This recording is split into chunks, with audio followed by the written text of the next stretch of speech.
Praise the Lord. கர்த்தருடைய பரிசுத்த நாமத்துக்கு மகிமை. ஆண்டவர் இரட்சகருமாக இருக்கிற இயேசு கிறிஸ்துவின் நாமத்தினாலே ஆசீர்வதிக்கப்பட்டதான வார்த்தையில் ஜீவனுள்ளவரே என்கிறதான செய்தி வேளையில் உங்களை சந்திப்பதில் மிகுந்த சந்தோஷம். உங்களுக்கான என்ன ஜெப குறிப்புகள், இந்த ஜெபிக்க வேண்டியதான காரியங்கள் என்ன இருந்தாலும் எங்களை நீங்கள் தொடர்பு கொள்ளலாம். உங்களுக்காக நாங்கள் தொடர்ந்து ஜெபிப்போம். ஊழியத்துக்காக, சபைக்காக ஜெபித்து கொள்ளுங்கள். ஜோசுவாட்டியினுடைய ஊழியத்துக்காக ஜெபித்து கொள்ளுங்கள். உங்களுக்காக ஜோசுவாட்டியில் இருக்கிற ஊழியக்காரங்க எல்லாரும் நாங்கள் உங்களுக்காக தொடர்ந்து ஜெபிக்கிறோம். கர்த்தர் உங்களை ஆசீர்வதிப்பார். ஆமென். அல்லேலூயா. கர்த்தருக்கு ஸ்தோத்திரம், கர்த்தருக்கு மகிமை. இந்த மாத ஆசீர்வாதமாக தலைப்பு வசனமாக நாம் தியானித்து கொண்டு வருகிறது உன்னத பாட்டின் புஸ்தகம் 2வது அதிகாரம் 10வது வசனத்திலே நாம் தியானித்து கொண்டு வருகிறோம். என் நேசர் என்னோடே பேசி, என் பிரியமே, என் ரூபவதியே எழுந்து வா என்று சொன்னதை நாம் என்ன செய்கிறோம்? தியானித்து கொண்டு வருகிறோம். முழுவதுமாக பார்க்க முடியாவிட்டாலும் ஒரே ஒரு வார்த்தை, என்னோடே பேசி. ஆண்டவர் நம்மோடு கூட என்ன செய்யணும்? பேசலாம். என்ன அப்படின்னு சொல்லி இந்த வாரத்தில் முதல் வாரத்திலேருந்து என்ன செய்து கொண்டு வருகிறோம்? தியானித்து கொண்டு வருகிறோம். இப்பொழுது நாம் தியானிப்போம். தேவன் தம்முடைய வார்த்தையை நமக்கு அனுப்பி நம்மோடு பேசுவார். நாம் ஜெபிப்போம். நல்ல பிதாவே, அப்பா, நாங்கள் வாசித்த வசனத்தின்படி என்னோடே பேசி நீ பேசும்படியாக நாங்கள் ஜெபிக்கிறோம். நீ சொல்லும் நாங்கள் கேட்கிறோம். உடைய வார்த்தையின்படி எங்களை அர்ப்பணிக்கிறோம் ஐயா. உடைய வார்த்தையின்படி எங்களுடைய கிரியைகள், நினைவு, வார்த்தை, செயலெல்லாம் இருக்கட்டும் ஆண்டவரை. தாழ்த்துக்கிறோம். இயேசுவின் நாமத்தில் கேட்கிறோம் பிதாவே. ஆமென். அல்லேலூயா.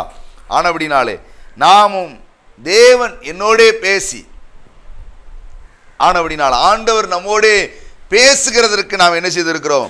ஒப்பு கொடுத்திருக்கிறோம். அந்த ஆசீர்வாதம் நமக்குள்ளே மெய்யாய் விளங்கட்டும். கர்த்தருக்கு ஸ்தோத்திரம். ஆனபடியினால் இன்றைக்கு நாம் தியானிக்க ஆண்டவர் நம்மோடு பேசுகிறதற்கு எந்தெந்த காரியத்தெல்லாம் நாம் செய்யணும்னு சொல்லி ஒவ்வொரு வாரமும் பார்த்துருக்குறோம். இந்த கடைசி வாரத்திலையும் நான் உங்களோடு கூட ஆவியானுடைய துணையோடு கூட பகிர்ந்து கொள்ளக்கூடியதான காரியம், ஆண்டவர் நம்மோடு பேசுகிறதற்கு நாம் நம்ம என்ன செய்வர்களாக இருக்கணும்? ஒப்பு கொடுக்கணும். ஆண்டவர் பேசுகிறதற்கு கவனிங்க. ஏன்னா இன்னைக்கு பேச்சு ரொம்ப முக்கியமானது. இந்த பேச்சினால் அப்படியே கவர்ந்து விடுறாங்க. அப்படி தானே? எத்தனையோ பேரை பாருங்கள், அவங்களுடைய பேச்சில் அப்படியே அவங்கள கவர்ந்துடுறாங்க, இழுத்துடுறாங்க, சிக்க வச்சிடுறாங்க. மாயமாலத்தில், நயவஞ்சகத்தில், அப்படி தானே? பொல்லாத கிரியைகளில், மூர்க்க வெறிகளில், மதவாதங்களில், சண்டைகளில், தீவிரவாதங்களில், இப்படி எந்தெந்த காரியத்திலாமோ இந்த பேச்சில் என்ன செஞ்சிருந்தாங்க? சிக்க வச்சிடுறாங்க. அதனால் நீங்கள் நானும் பேச்சை குறித்து எப்படி இருங்க? ரொம்ப கவனமாக இருங்க. ஏன்னா எல்லாரும் உங்கள்கிட்ட பேசுகிறதுனால என்ன செய்யாதீங்க? சந்தோஷப்படாது. வேதத்தில் எழுதப்பட்டிருக்கிறது, அதிக பேச்சில் பாவம் இல்லாமல் என்ன செய்யாதான்? போகாதான். இல்லை, அதிகமாக பேசும்போது கொஞ்சம் எப்படி இருங்க? ஜாக்கிரதையாக இருங்க. நீங்களும் அதிகமாக என்ன செய்யாதீங்க? பேசாதீங்க. வேதத்தில் எழுதப்பட்டிருக்கிறது. கர்த்தருக்கு ஸ்தோத்திரம். நீங்கள் பேசாதிருந்தால் மூடனும் ஞானி என்று என்ன செய்யப்படுவானா? என்னப்படுவானா? அதனால் பேசாமல் இருந்தீங்கன்னா எல்லார் கண்களுக்கு முன்பதாக நீங்கள் ஒரு ஞானியை போல் என்ன செய்யப்படுவீங்க? நினைக்கப்படுவீங்க. அதனால் அதிக பேசாது. வேறம் சொல்கிறது, அளப்புகிற மூடன் என்று என்ன செய்யப்பட்டிருக்கிறது? எழுதப்பட்டு. அதனால் அது இந்த குறை குடம் கூத்தாடுகிற மாதிரி கடந்த அளப்புகிறவளாக நாம் என்ன செய்யக்கூடாது? இருக்கக்கூடாது.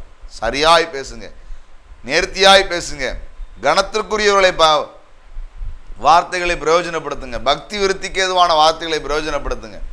நீங்கள் பேசுகிற அந்த வார்த்தைக்கு ஆண்டவர் கணக்கு வச்சிருக்கிறாருங்கிறத என்ன செஞ்சிடாதீங்க?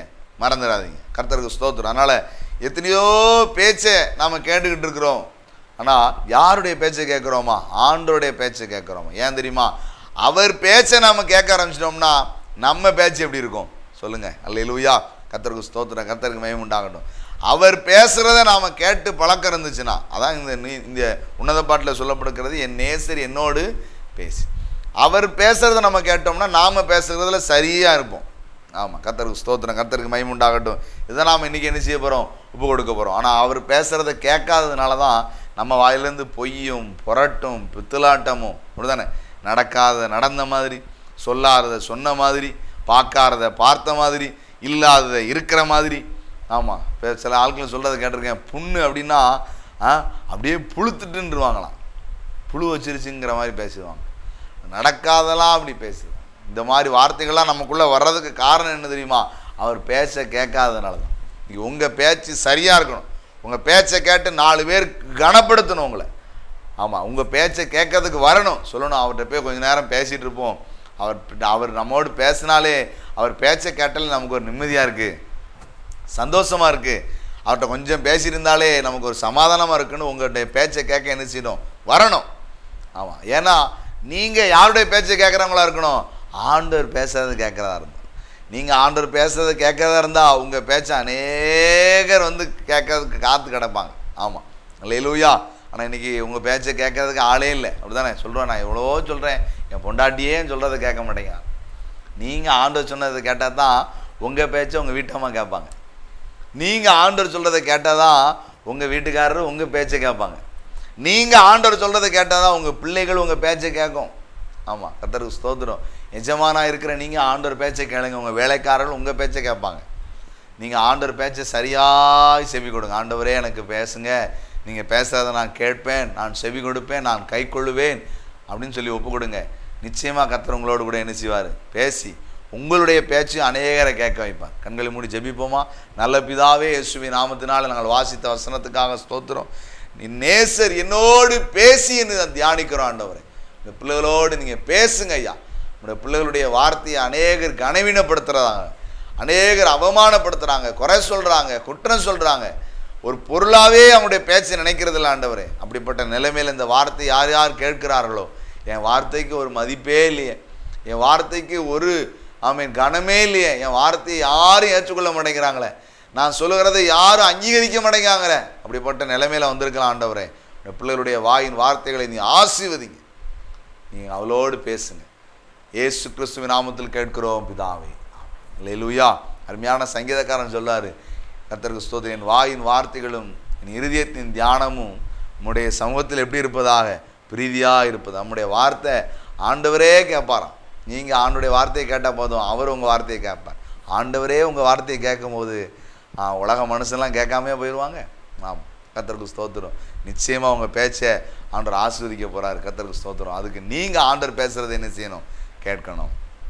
வேதத்திலே ஒரு சம்பவத்தை உங்களுக்கு இங்கே நினைப்பூட்ட விரும்புகிறேன். ஒரு மனுஷன் ஆண்டவர் தெரிந்து கொள்ளப்பட்டதான ஒரு தீர்க்கதரிசி. வாசிங்க, ஏசாயா தீர்க்க தரிசன புஸ்தகத்தில் ஒரு சம்பவத்தை உங்களோடு கூட ஆவியானுடைய துணை கொண்டு பகிர்ந்து கொள்ள விரும்புகிறேன். கர்த்தருக்கு ஸ்தோத்திரம், கர்த்தருக்கு மகிமை. வாசிப்போம், தேவநாமம் மகிமைப்படுவதாக. அருமையான ஏசாயா தீர்க்கதரிசி, அவர் தீர்க்க தரிசனத்துக்குடைய அந்த ஜீவியத்தின் நாட்களிலே அவர் தீர்க்க தரிசனம் உரைத்த சம்பவங்கள் வேதத்தில் என்ன செய்யப்பட்டிருக்கிறது? எழுதப்பட்டிருக்கிறது. என்ன அப்படின்னு சொல்லி வாசித்தீர்களானால் கர்த்தருக்கு ஸ்தோத்திரம். பாருங்கள், 1வது அதிகாரம், ஏசாயா தீர்க்க தரிசன புஸ்தகம் 1வது அதிகாரம் பாருங்கள். கர்த்தருக்கு ஸ்தோத்திரம். வானங்களே கேளுங்கள், பூமியே செவி கொடு, கர்த்தர் பேசுகிறார். நான் பிள்ளைகளை வளர்த்து ஆதரித்தேன், அவர்களோ எனக்கு விரோதமாக என்ன செய்தார்கள்? கலகம் பண்ணினார்கள். மாடு தன் எஜமானையும் கழுதை தன் முன்னணையும் அறியும், இஸ்ரவேலோ அறிவில்லாமலும் என் ஜனம் உணர்வில்லாமலும் இருக்கிறார்கள் என்கிறார். ஐயோ, பாவமுள்ள ஜாதியும் அக்கிரமத்தால் பாரஞ்சுமந்த ஜனமும் பொல்லாதவர்களின் சந்ததியும் அப்படின்னு சொல்லி இந்த ஜனங்களை குறித்து ஏசாயா என்ன செய்கிறார்? தீர்க்க தரிசனம் சொல்லி பேசுகிறார். அவர் மூலமாக ஆண்டவர் அநேக காரியத்தை என்ன செய்கிறார்? பேசுகிறார். இவர் பேசும்போதெல்லாம் கர்த்தருக்கு ஸ்தோத்திரம், கர்த்தருக்கு மகிமை உண்டாகட்டும், ஐயோ ஐயோ என்று என்ன செய்தார்? பயன்படுத்துகிறார். கர்த்தருக்கு ஸ்தோத்திரம், கர்த்தருக்கு மகிமை உண்டாகட்டும். நீங்கள் வாசித்தீங்களால் அதில் சொல்லப்பட்ட சம்பவம் பாருங்கள். அந்த வார்த்தையை கேட்கும்போதே அநேகர் என்ன செய்வாங்க? ஆமாம், கர்த்தருக்கு ஸ்தோத்திரம், அந்த வார்த்தைகள் பயங்கரமானதாக என்ன இருக்கும். ஐயோ அப்படின்னு சொல்லி அவர் என்ன செய்கிறார்? பயன்படுத்துகிறார். கர்த்தருக்கு ஸ்தோத்திரம், கர்த்தருக்கு மகிமை. பாருங்கள், இந்த அந்த வசனத்தை பாருங்கள். 7வது அதாவது 17வது வசனத்தை பாருங்கள். 1வது அதிகாரம் 17வது வசனத்தில், நன்மை செய்ய படியுங்கள், நியாயத்தை தேடுங்கள், ஒடுக்கப்பட்டவனை ஆதரித்து திக்கற்ற பிள்ளையின் நியாயத்தையும் விதவியின் வழக்கையும் என்ன செய்யுங்கள்? விசாரியுங்கள். கர்த்தருக்கு ஸ்தோத்திரம். அவன் சொல்லுகிற வார்த்தை தேவனுடைய வார்த்தைக்கு, தேவனுடைய வசனத்துக்கு செவி கொடுக்கிறவர்களாக என்ன செய்யுங்க? மாறுங்க. ஏன்னு சொன்னால், ஐயோ உங்களுக்கு என்ன வரப்போகிறது? ஐயோ அப்படிதான சம்பவம் உங்களுக்கு என்ன செய்ய போகிறது? நடக்க போகிறது. அப்படிப்பட்ட காரியத்தை ஏசாயா தீர்க்க தரிசனத்தில் அவர் உரைக்கும் போது சில சம்பவத்தை அவர் சொல்லும்போது ரொம்ப பயங்கரமாக இருக்கும். பாருங்கள், 2வது அதிகாரம் 3வது வசனத்தை பாருங்கள். திரளான ஜனங்கள் புறப்பட்டு வந்து, நாம் கர்த்தரின் பர்வதத்துக்கும் யாக்கோபின் தேவனுடைய ஆலயத்துக்கும் போவோம் வாருங்கள், அவர் தமது வழிகளை நமக்கு போதிப்பார், நாம் அவர் பாதைகளில் நடப்போம் என்பார்கள். ஏனெனில் சியோனிலிருந்து வேதமும் எருசலேமில் இருந்து கர்த்தரின் வசனமும் என்ன செய்யுமா? வெளிப்படும். கர்த்தருக்கு ஸ்தோத்திரம், கர்த்தருக்கு மகிமை உண்டாகட்டும். இந்த சம்பவத்தை அவர் சொல்லும்போது சொல்கிறாரு, சியோனிலிருந்து கர்த்தருடைய பிள்ளைகளுக்கு சபையின் மூலமாக மனவாட்டியாக இருக்கிற உங்களை என்னையும் பார்த்து அவர் சொல்கிற வார்த்தை, உங்கள் மூலமாக ஆண்டுடைய வார்த்தை என்ன செய்யும்? வெளியில் வரும். உங்கள் பேச்சை அநேகர் கேட்பாங்க. இந்த உலகத்துக்கு நீங்கள் அநேக காரியத்தை சபை சொல்லிக் கொடுக்கும். இன்றைக்கி சபை சத்தியத்தை இந்த பூமிக்கு என்ன செய்யணும்? சொல்லிக் கொடுக்கணும். இதில் சொல்லப்படுகிற சியோனின் மூலமாக ஆண்டு என்ன செய்வாராம்? வேதமும் எருசலேமிலிருந்து கர்த்தருடைய வசனம் என்ன செய்யும்? வெளிப்படும். சபையின் மூலமாய், மனவாட்டி மூலமாய் இந்த பூமிக்கு ஆண்டு அநேக சத்தியத்தை கற்றுக் கொடுப்பாராம். வேத வசனத்தை அவர்களுக்கு என்ன செய்வாராம்? கற்றுக் கொடுப்பாராம். அது எதன் மூலமாக நடக்கும்? மனவாட்டி சபையின் மூலமாக, எருசலேம் மூலமாக, கர்த்தருடைய பிள்ளைகள் மூலமாக நடக்கும். ஆனால் இன்றைக்கி என்ன நடக்குது அப்படின்னு சொல்லி பார்த்தா, இன்றைக்கி அநேக துரு உபதேசங்கள் என்ன செய்து கொண்டிருக்கிறது? கற்றுக் கொடுக்கப்பட்டு கொண்டிருக்கிறது. கிறிஸ்தவர்களை குறித்து அநேக கேடுபாடான காரியங்கள், கெட்ட காரியங்களே என்ன செஞ்சுட்டு இருக்கிறாங்க? உலகத்தார் சொல்கிறாங்க, என்னையா இப்படி போய் சொல்கிறாரு, நடக்காததை நடந்த மாதிரி சொல்கிறாரு, இல்லாததை என்ன செய்கிறாரு? இருக்கிற மாதிரி சொல்கிறாரு அப்படின்னு என்ன செய்கிறாங்க? அநேகர் இந்த கிறிஸ்தவர்களை குறித்து அவதூறாய் பேசிக்கிட்டு இருக்கிறாங்க. ஏன்னா அவங்க சொல்கிற பொய்கள், அவங்க சொல்கிற அவலட்சணமான சில விளக்கங்கள், சில தவறான காரியங்கள், ஒருவருக்கொருவர் பகைத்து ஒருவரை ஒருவர் கர்த்தரை சொல்ல வேண்டியதான இடத்துல ஒருவரை ஒருவர் பழித்து பேசி கொண்டிருக்கிறதான பொல்லாத காலத்தில் என்ன செஞ்சுட்டு இருக்கிறோம்? இருந்துட்டு இருக்கிறோம். இது இப்படி இருக்கக்கூடாது. இங்கேருந்து கர்த்தருடைய வசனம் வெளிப்படணும், தேவ சத்தியம் வெளிப்படணுமே ஒழிய பேச்சு, கர்த்தருடைய பிள்ளைகளுடைய பேச்சில் அநேகர் சத்தியத்தில் நடக்கணும், பரிசுத்தத்தில் நடக்கணும், உண்மையில் நடக்கணும், நீதியில் நடக்கணும், நியாயத்தில் நடக்கணுமே ஒழிய நம்மளை பார்த்து கெட்டு போகக்கூடாது. நமக்குள்ளே இருந்து சத்திய வசனம் வெளிப்படணும், வேதம் வெளிப்படணுமா? கர்த்தருக்கு ஸ்தோத்திரம். ஆனால் என்ன நடந்தது அப்படின்னு சொல்லி வாசித்தோமானால், கர்த்தருக்கு ஸ்தோத்திரம், பாருங்கள் 5வது அதிகாரம், ஏசாயா தீர்க்கதரிசன புஸ்தகம் 5வது அதிகாரத்தில் ஏசாயா தீர்க்கதரிசனம் சொல்கிற சில காரியத்தை கவனிங்க. நாம் பார்க்கும்படி அவர் தீவிரித்து தமது கிரியை சீக்கிரமாய் நடப்பிக்கட்டும் என்றும், இஸ்ரவேலின் பரிசுத்தருடைய ஆலோசனை நாம் அறியும்படி அதை சமீபித்து வரட்டும் என்று சொல்லுகிறவர்களுக்கு ஐயோ. அந்த அந்த அதிகாரத்தை ஃபுல்லாக நீங்கள் அந்த ஒவ்வொரு வசனங்களையும் நீங்கள் வாசித்து பார்த்தீங்கனால் மறுபடியும் சொல்லப்பட்டிருக்கிறது ஐயோ ஐயோ என்று நீங்கள் என்ன செய்ய முடியும்? வாசிக்க முடியும். கர்த்தருக்கு ஸ்தோத்திரம், கர்த்தருக்கு மகிமை உண்டாகட்டும். அதனால் இந்த ஐயோ ஐயோ என்று பேசிக்கிட்டு இருந்ததான இந்த அருமையான கர்த்தருக்கு ஸ்தோத்திரம், கர்த்தருக்கு மகிமை, இந்த ஏசாயா தீர்க்கதரிசியினுடைய நாவை ஆண்டவர் என்ன செஞ்சாராம்? தொட்டார். கர்த்தருக்கு ஸ்தோத்திரம். பாருங்கள் 4வது வசனத்தை பாருங்கள். அதாவது 6வது அதிகாரம் 4வது வசனத்தில், கூப்பிடுகிறவர்களின் சத்தத்தால் வாசல்கள் நிலைகள் அசைந்தது, ஆலயம் புகையினால் இருந்தது. அப்பொழுது நான் ஐயோ அதமானேன், நான் அசுத்த உதடுள்ள மனுஷன். இந்த ஏசாயா தீர்க்கதரிசனம் சொல்கிறவர் தான், தீர்க்கதரிசி தான். ஆனால் அவருடைய உதடு எப்படி இருந்ததுதான்? அசுத்த உதடுங்கிறாரு. கர்த்தருக்கு ஸ்தோத்திரம், கர்த்தருக்கு மகிமை உண்டாகட்டும். இன்னைக்கு நீங்களும் நானும் இந்த பூமிக்கு சத்தியத்தை சொல்ல வேண்டியவங்க, நீதியை சொல்ல வேண்டியவங்க, நியாயத்தை சொல்ல வேண்டியவங்க, பரிசுத்தத்தை சொல்ல வேண்டியவங்க. சபை எதற்காக அந்த பூமியில் வச்சிருக்கிறார்? ரட்சிக்கப்பட்ட உடனே அவங்கள ஆண்டவர் பரலோகத்துக்கு எடுத்துருக்கலாமே. சபை பூரணப்பட்ட உடனே ரட்சிக்கப்பட்டவர்களெல்லாம் சபையில் சேர்ந்துட்டாங்கன்னா அவங்கள ஆண்டவர் பரலோகத்துக்கு எடுத்துருக்கலாம். ஆனால் இன்னும் இந்த பூமியில் சபையை வச்சிருக்கிறதுக்கு காரணம் என்ன தெரியுமா? நம்ம இந்த சபையின் மூலமாய் வசனம் வெளிப்படணும், சத்தியம் வெளிப்படணுங்கிறதுக்காக தான். பரிசுத்தம் வெளிப்படணும், நீதி வெளிப்படணும் இந்த பூமிக்குங்கிறதுக்காக. ஆனால் வெளிப்பட வேண்டியது வெளிப்படாமல் என்னெல்லாமோ இன்றைக்கி என்ன செஞ்சுட்டு இருக்கிறது? ஆமாம், ஆடம்பரங்களும் ஆட்டங்களும் டான்ஸுகளும் இன்றைக்கி என்ன செஞ்சுட்டு இருக்கு? சபையின் மூலமாக இன்றைக்கி வெளிப்பட்டு இருக்கிறது. அதனால் அனாவசிய செலவுகள், ஆடம்பரங்கள், இதெல்லாம் குறித்து சபையும் கர்த்தருடைய பிள்ளைகளும் எப்படி இருக்கணும்? எச்சரிக்கையாக இருக்கணும். நம்முடைய சபையை குறித்து ஒருத்தர் பேசணும்னா என்ன பேசணும்? பரிசுத்தத்தை குறித்து பேசணும். சபையில் இருக்கிற பிள்ளைகளை குறித்து வெளியில் இருக்கிறவங்க பேசுகிறாங்கன்னா அவங்க நீதியாக இருப்பாங்க, நியாயமாக இருப்பாங்க, ஒழுக்கமாக இருப்பாங்க, அன்பாக இருப்பாங்க, பாசமாக இருப்பாங்க, இரக்கமில்லவங்களாக இருப்பாங்கன்னு பேசணும். உங்கள் மூலமாக சத்தியம் வெளிப்படணும், வசனம் வெளிப்படணும். கர்த்தருக்கு ஸ்தோத்திரம், கர்த்தருக்கு மகிமை. ஏன் இப்படி உண்மையாக இருக்கிறாங்க? ஏன் இப்படி பரிசுத்தமாக இருக்கிறாங்க? ஏன் இப்படி இரக்கமுள்ளவங்களாக இருக்கிறாங்க, அன்புள்ளவங்களாக இருக்கிறாங்க? அப்படின்னா இவங்க இயேசு கிறிஸ்துவை என்ன செய்கிறாங்க? ஆராதிக்கிறாங்க, இயேசு கிறிஸ்துவை பின்பற்றுறாங்க, இயேசு கிறிஸ்துவனுடைய வாழ்க்கையை தனக்குள்ளே வாழ ஒப்பு கொடுத்துருக்குறாங்க. அதனால தான் அவங்க எப்படி பேசுகிறாங்க, அதனால தான் இவங்க இப்படி நடக்கிறாங்கன்னு உங்கள் மூலமாக பேச்சு வெளிப்படணும் சபையின் மூலமாக. ஆனால் இன்றைக்கி சபையின் மூலமாக என்ன வெளிப்பட்டு இருக்கு? இந்த அருமையான ஏசாயா சொல்கிறார், நான் அசுத்தத்தோடு உள்ளவன். இவர் அசுத்தத்தை பேசினார்லாம் சொல்ல வரல. ஆனால் ஒரு தீர்க்கதரிசியே தன்னுடைய வாயை அசுத்தத்துடன் சொன்னதுக்கு காரணம் என்ன தெரியுமா? 8வது அதிகாரத்தை பாருங்க.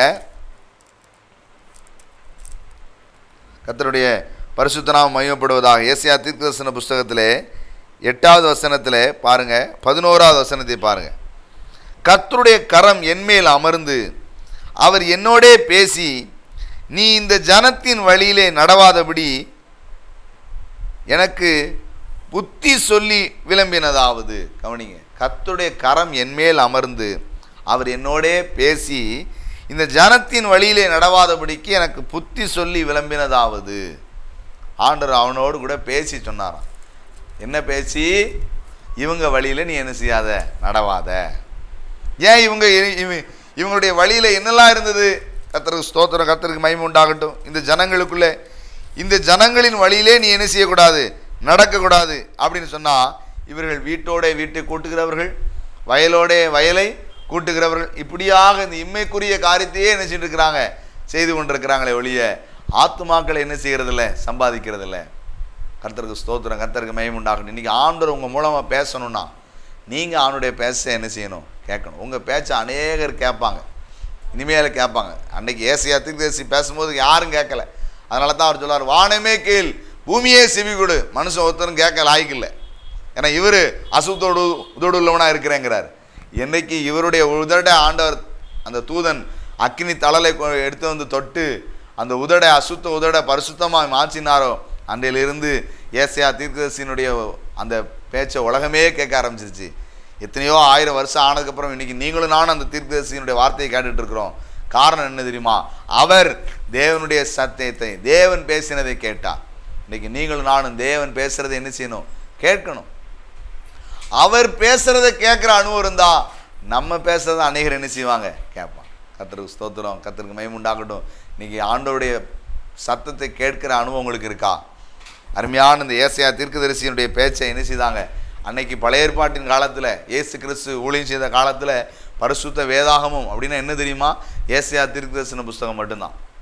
ஆமாம், கர்த்தருக்கு ஸ்தோத்திரம். அன்றைக்கெலாம் இது இல்லை. நீங்கள் பார்த்தீங்கன்னா சொல்லப்படுகிறது, ஏசாயா தீர்க்கதரிசன புஸ்தகத்தை வாசித்தார் என்று வேதத்தில் என்ன செய்யப்பட்டிருக்கிறது. அது 66 அதிகாரங்கள் தான் உண்டு. அன்னைக்கு 66 புத்தகங்கள் இன்றைக்கி நம்மகிட்ட இருக்குது. ஆனால் அன்றைக்கி 66 அதிகாரங்கள். ஆனால் அதுதான் பைபிளாக இருந்தது. ஏன் தெரியுமா? இந்த ஏசாயா தீர்க்கதரிசி ஆண்டவர் பேசினதை கேட்டான். அவன் மூலமாக ஆண்டவர் பேசினதை உலகமே என்ன செய்தது, கேட்டது. இன்றைக்கி நீங்கள் பேசுகிறத உங்கள் குடும்பத்தில் இருக்கவங்க கூட கேட்க மாட்டாமல் இருக்கலாம், செவி கொடுக்காமல் இருக்கலாம், கண்டுகிடாமல் இருக்கலாம், கனவீனப்படுத்திட்டு இருக்கலாம், அவமானப்படுத்தலாம், அல்லல் தட்டலாம், குறை சொல்லலாம், பகைக்கலாம். ஆனால் நீங்கள் ஆண்டோடைய பேச்சை கேட்டு பாருங்கள். ஆண்டவரே நீங்கள் பேசுங்க, ஆண்டவரே உங்களுடைய சத்தத்துக்கு நான் செவி கொடுக்குறேன்னு சொல்லி என்ன செய்து பாருங்கள், கேட்டு பாருங்கள். அது ஏசாயா சொன்னார், அவருடைய கை என்மேல் அமர்ந்து அவர் என்னோடு பேசி சொன்னது, இந்த ஜனங்கள் நடக்கிறபடி நீ என்ன செய்யாத, நடக்காதன்னு எனக்கு புத்தி சொன்னார். கர்த்தருக்கு ஸ்தோத்திரம். இந்த ஜனங்கள் என்ன நடந்தார்கள்னா, வீட்டோட வீட்டை கூட்டினாங்க, வயலோட வயலை கூட்டினாங்க, அப்படி தானே?